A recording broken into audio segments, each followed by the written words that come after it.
देश भर में बढ़ते बुखार, खांसी, जुकाम के मामलों पर इंडियन मेडिकल एसोसिएशन यानी आईएमए ने एक एडवाइजरी जारी की है। आईएमए ने कहा कि इस तरह के मामले में एंटीबायोटिक दवाइयों का इस्तेमाल पर ध्यान देने की ज़रूरत है। एंटीबायोटिक का मतलब बैक्टीरिया से होने वाली बीमारियों के खिलाफ काम करने वाली दवाइयाँ।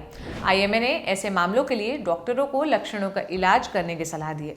आईएमए की ओर से कहा गया है, खांसी, मिचली, उल्टी, गले में खराश, बुखार, शरीर में दर्द और दस्त जैसे लक्षण वाले मरीजों की संख्या अचानक बढ़ गई है।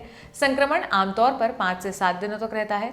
बुखार 3 दिनों में चला जाता है, लेकिन खांसी 3 हफ्ते तक बनी रह सकती है।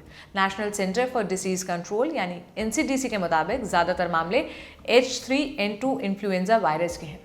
आपको जानकारी दे दें कि वायरल मामलों में एंटीबायोटिक दवाइयां लेने से कोई फायदा नहीं होता है, लेकिन फिर भी दुनिया भर में एंटीबायोटिक दवाइयों का बेवजह इस्तेमाल जारी है। आईएमए के मुताबिक अक्टूबर से फरवरी के बीच इन्फ्लुएंजा और दूसरे वायरस के कारण सीजनल सर्दी या खांसी होना सामान्य है। आईएमए ने कहा, ऐसे में सिर्फ लक्षणों का इलाज करें, एंटीबायोटिक देने की जरूरत नहीं है। लेकिन अब लोग एजिथ्रोमाइसिन और एमिक्सिक्लेव जैसी एंटीबायोटिक लेना शुरू कर देते हैं। दवा की डोज और दवा कितनी बार लेनी है, इस पर भी ध्यान नहीं देते। वहीं बेहतर महसूस होने पर इन एंटीबायोटिक का इस्तेमाल रोक देते हैं। इसे रोकने की ज़रूरत है, क्योंकि इससे एंटीबायोटिक रेजिस्टेंस का खतरा बढ़ता है।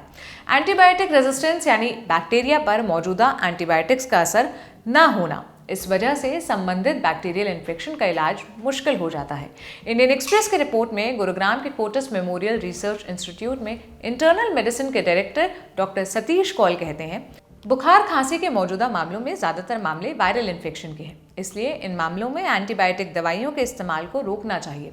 अगर हम बेवजह एंटीबायोटिक दवाओं का इस्तेमाल करते हैं तो ऐसे बैक्टीरिया से उबरने का खतरा बढ़ता है जिन पर मौजूदा एंटीबायोटिक दवाइयों का असर न हो।